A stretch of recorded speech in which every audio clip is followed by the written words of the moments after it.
कभी कभी व्यक्ति क्या गलत है क्या सही है ये सोचे बिना एक ऐसा फैसला ले लेता है जिसे लेने के बाद उसे बाद में पछतावा होता है। वो सोच ही नहीं पाता कि इसका आने वाले टाइम में फिर आगे अंजाम क्या होगा। आज की घटना कुछ ऐसी है जहाँ पर कुछ लोग ऐसे फैसले लेते हैं जो एक की ज़िंदगी बर्बाद कर देते हैं, एक को अपनी जान गंवानी पड़ती है और जो कई जिंदगियाँ होती हैं वे खुद पे खुद बर्बाद हो जाती हैं। तो जानते हैं आखिरकार इस घटने में होता क्या है। नमस्कार, आदाब, सत श्री अकाल, हर हर महादेव। मेरा नाम रूपा है और आज की यह घटना मध्य प्रदेश का एक जिला लगता है रायसेन। यहीं की एक जगह लगती है बिजोर जंगल, जहाँ पर एक व्यक्ति रहता है जिसका नाम राजेश होता है। राजेश की उम्र जो होती है वो 40 साल होती है। राजेश के साथ उसके परिवार में उसकी पत्नी रहती है और उसके 2 बच्चे रहते हैं। उसकी पत्नी का नाम सुजाता होता है और जिसकी उम्र 38 साल होती है। उसके एक बेटा होता है जो सबसे बड़ा होता है और जिसकी उम्र 24 साल होती है और जिसका नाम नीलेश होता है। उसकी एक बेटी होती है जो छोटी होती है और जिसकी उम्र 19 साल होती है और नाम सुप्रिया होता है। ये बेहद खुश थे अपने परिवार में और सही सुखी संपन्न जीवन जी रहे थे। हालांकि ये इतने अमीर तो नहीं थे कि इनके पास सब कुछ था या फिर इनकी ज़रूरत की जो चीज़ें थी हर टाइम ही नहीं मिल जाया करती थी, लेकिन इतना था जब मजदूरी किया करता था राजेश और उसका बेटा जो होता था नीलेश वो भी इसकी हेल्प करवा दिया करता था।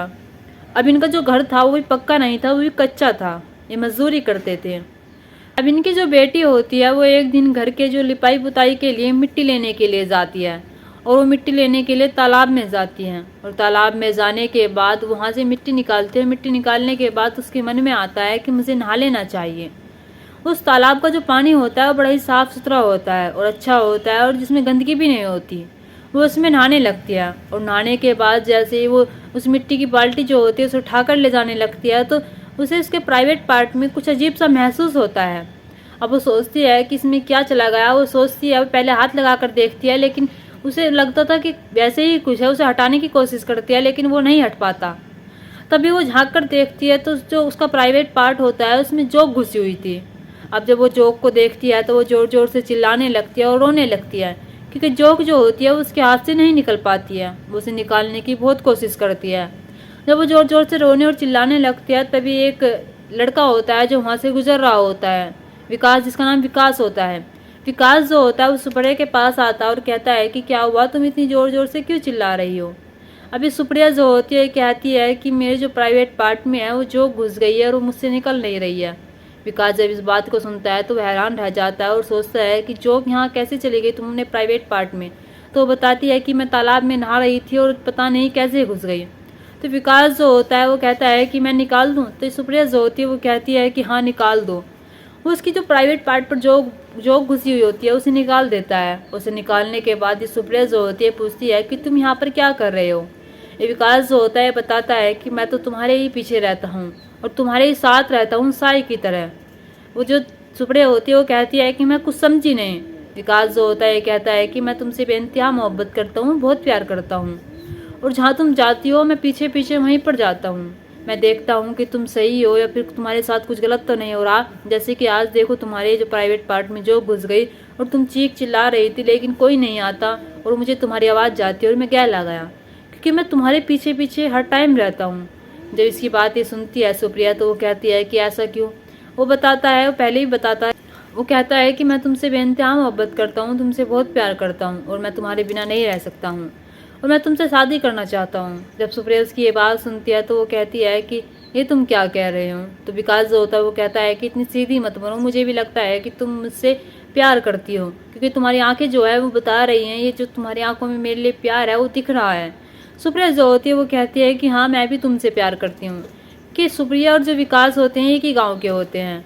तो ये विकास जो होता है कहता है कि तो फिर तुम मेरी हो जाओ और मेरी बन जाओ। अब सुप्रिया जो होती है वो उससे गले लगा लेते हो। गले लगाने के बाद इनके अंदर एक ऐसी फीलिंग जागती है, जो फीलिंग जागती है तो उसका अंजाम बहुत बुरा होगा, इन्हें नहीं पता था। विकास जो होता है वो कहता है कि मेरा मन कर रहा है शारीरिक संबंध बनाने का, क्या तुम मेरे साथ शारीरिक संबंध बनाना चाहोगी। तो ये जो सुप्रिया जो होती है मान जाती है और मानने के बाद ये पास में एक खेत होता है जो हरर का होता है, उसमें जाकर ये शारीरिक संबंध बनाने लगते हैं। इधर इसका भाई जो होता है सुप्रिया का नीलेश, इसका इंतजार कर रहा होता है। वो सोचता है कि मेरी बहन इतनी देर से गई हुई है तालाब में मिट्टी लेने के लिए लेकिन वो अभी तक नहीं आई। क्योंकि सुप्रिया को जो टाइम लगा था वो मिट्टी निकालने में भी लगा था, वो नहाने भी लगी थी, उसके प्राइवेट पार्ट में जॉब भी घुस गई थी जिसे निकालने में समय लगा, और वो अब शारीरिक संबंध बना रही थी, इसलिए उसे बहुत टाइम हो जाता है। नीलेश जो होता है उसे चिंता सताने लगती है और सोचने लगता है कि मेरी बहन के साथ कुछ गलत ना हो जाए। अब नीलेश जो होता है वो घर से अपने तालाब की ओर जाता है और तालाब की ओर जाने के बाद वो देखता है कि तालाब पर तो कोई नहीं है, जबकि जो जिस बाल्टी में मिट्टी भरी हुई थी वहीं पर रखी है। अब नीलेश जो होता है सोचने लगता है कि मेरी बहन आखिर गई तो गई कहाँ। अब नीलेश इधर उधर देख रहा था, आसपास में देखने लगता है, तभी हरर का एक खेत होता है जहाँ से एक चहल पहल की आवाज़ आ रही थी।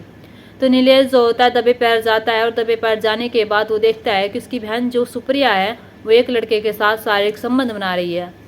जब ये चीज़ देखता है तो वहाँ पर कुछ नहीं कहता और अपने घर लौट जाता है। और घर लौटने के बाद वो अपने पिता से बताता है, राजेश से बताता है जाकर कि पिताजी जो मेरी बहन है सुप्रिया है वो किसी के साथ शारीरिक संबंध बना रही है, और वो कोई और नहीं हमारे गाँव का विकास है।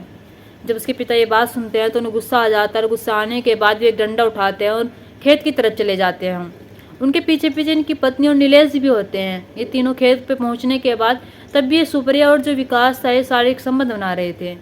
तो इसके पिता जो होते हैं राजेश, ये उसे उठाते हैं, उठाने के बाद उसमें रैपट मारते हैं और लात घुसे बजाते हैं अपनी बेटी में, मगर उसे छोड़ देते हैं। उसे छोड़ने के बाद ये विकास जो होता है विकास पर डंडे डंडे की बरसात कर देते हैं और उसे मारने लगते हैं, उसकी बेहद पिटाई करने लगते हैं। नीलेश जो होता है ये कहता है कि पिताजी छोड़ दीजिए, आपने इसकी बहुत पिटाई कर ली, अधमरा हो गया है। लेकिन राजेश जो होता है उसके जो सर पर खून सवार होता है वो रुकने का नाम ही नहीं लेता। विकास की जोरों तोड़ों से पिटाई करते जा रहा था। वो इतनी पिटाई करता है उसकी, क्योंकि विकास जो होता है वो खून से लथपथ हो जाता है, और जब खून से लथपथ हो जाता है उसकी जो सांसें होती है वे भी रुक रुक कर चलने लगती हैं, वो बेहोश हो जाता है। जब नीलेश अपने पिता से बार बार कहता है कि पिताजी से छोड़ दीजिए, नहीं तो ये मर जाएगा और ये जो उसका जिम्मा है वो हमारे ऊपर आ जाएगा, आप ये सब क्या कर रहे हैं। तो जब नीलेश बार बार कहता है तो उसके पिता जो होते हैं राजेश भी उसे छोड़ देते हैं। इधर जो सुप्रिया होती है वो भागी हुई इसके घर जाती है विकास के। घर जाने के बाद वहाँ जाकर कहती है कि आपका जो बेटा है विकास, उसे मेरे मम्मी पापा और मेरे भाई मार रहे हैं, उसे बचा लीजिए जाकर, क्योंकि इसे भी टाइम लग जाता है उसके घर आने में। अब जब तक इसके जो विकास के मम्मी पापा वहाँ पर जाते हैं तब तक ये नीलेश और सुजाता और राजेश जो होते हैं ये अपने घर आ जाते हैं उसकी पिटाई करके। अब जब ये अपने बेटे को देखते हैं और अपने बेटे की जो हालत देखते हैं वो अधमरी हो चुकी है और बेहोश हो चुका है और खून से लथपथ हो गया है, तभी इसके पिता जो होते हैं विकास के और माँ जो होती है उसे हॉस्पिटल ले जाते हैं। जब ये उसे हॉस्पिटल ले जाते हैं तो वहाँ के जो डॉक्टर होते हैं वे गैर समझ जाते हैं कि ये पुलिस का मामला है कि किसकी पिटाई की गई है, क्योंकि वो साफ नज़र आ रहा था। अब डॉक्टर जो होते हैं उनसे इलाज करने लगते हैं और इलाज करते करते वो पुलिस को फ़ोन करते हैं और बताते हैं कि ऐसे ऐसे एक केस आया है। पुलिस वाले जो होते हैं वे भी मौके पर पहुंच जाते हैं, और मौके पर पहुंचने के बाद वे पूछताछ करते हैं और पूछते हैं कि इसे क्या हुआ। तो जब डॉक्टर उसका इलाज कर रहे थे, इधर जो पुलिस वाले होते हैं उसके माता पिता से पूछ रहे थे, तो उसके माता पिता जो होते हैं बताते हैं कि हमारा बेटा जो हमारे ही गाँव के एक राजेश है, उसकी जो बीवी है सुजाता है और उसका जो बेटा है नीलेश, उन्होंने खूब पीटा है और हमें वजह तो पता नहीं कि क्यों पीटा है, उसकी बेटी ने ये सब हमें आकर बताया है। जब पुलिस वाले बात सुनते हैं तो वे कहते हैं कि आखिर इतनी बुरी ढाल किसने मारा है इसे। इधर डॉक्टर जब निकल कर बाहर आते हैं और कहते हैं कि हम आपके बेटे को नहीं बचा पाए, वो मर जाता है, उसकी मृत्यु हो जाती है। विकास के माता पिता ये बात सुनते हैं तो जोर जोर से रोने लगते हैं और चिल्लाने लगते हैं और कहते हैं कि हमारे बेटे ने उनका क्या बिगाड़ा था। अब पुलिस वालों से भी दरख्वास्त करने लगते हैं कि साहब उन्हें मत छोड़िएगा, उन्होंने हमारे बेटे की जान ले ली, हमारे बेटे को मार डाला। पुलिस वाले जो होते हैं वे राजेश के घर पहुंचते हैं और राजेश के घर पहुंचने के बाद वे इससे पूछते हैं कि तुमने विकास को क्यों मारा। तो वे बताते हैं कि हमारी बेटी के साथ शारीरिक संबंध बना रहा था। पुलिस वाले जो होते हैं वे कहते हैं कि वो ज़बरदस्ती तो नहीं कर रहा था, उसमें मर्जी तुम्हारी बेटी की भी थी और ये दोनों एक दूसरे से प्यार करते थे। और जब उसकी बेटी होती है सुप्रिया, वो कहती है कि हाँ मैं विकास से बहुत प्यार करती थी और विकास भी मुझसे बहुत प्यार करता था, लेकिन मेरे मम्मी पापा ने उन्हें मार डाला, उसे मार डाला, मेरे भाई भी इसमें शामिल हैं। वो जो सुप्रिया होती है वो अपने माँ बाप के खिलाफ ही गवाही देती है और बताती है कि इन्होंने उसे मारा है। पुलिस वाले जो होते हैं उसकी गवाही लिखते हैं, गवाही लिखने के बाद उन्हें कोर्ट में पेश करते हैं और कोर्ट में पेश करने के बाद उन्हें सज़ा मिलती है। उन तीनों को ही सज़ा मिलती है। इधर सुप्रिया जो होती है अकेली रह जाती है। इधर विकास के जो माँ बाप होते हैं वे भी अकेले रह जाते हैं, क्योंकि विकास जो होता है उनकी एकलौती औलाद होता है। अब वे माँ बाप जो होते हैं वे तड़प रहे होते हैं। इधर सुप्रिया जो होती है, इसके जो माँ बाप होते हैं, इसका भाई होता है, वो जेल चले जाते हैं। इधर जो विकास के माँ बाप थे वे भी वीरान हो चुके, इधर जो सुप्रिया थी वो भी वीरान हो चुकी थी और जो नीलेश और सुजाता और जो राजेश थे ये भी वीरान हो चुके थे क्योंकि ये जेल काट रहे हैं। जो मामला होता है 21 जून सन 2023 का होता है। यहाँ पर ये अगर लोग अपना शांति से फैसला लेते और जो ये सुप्रिया और विकास हैं अगर ये मिलते ही साथ शारीरिक संबंध बनाते, और प्यार का मतलब ये नहीं होता कि हमें शारीरिक संबंध बनाने चाहिए, प्यार जो होता है वो रूह से होता है। ये जब गैल मिलते हैं और गैल मिलने के बाद शारीरिक संबंध बनाने लगते हैं, और आपको लग रहा होगा कि गैल मिलने के साथ साथ कोई शारीरिक संबंध कैसे बना सकता है, तो इस घटना में, इस कहानी में ऐसा ही हुआ था।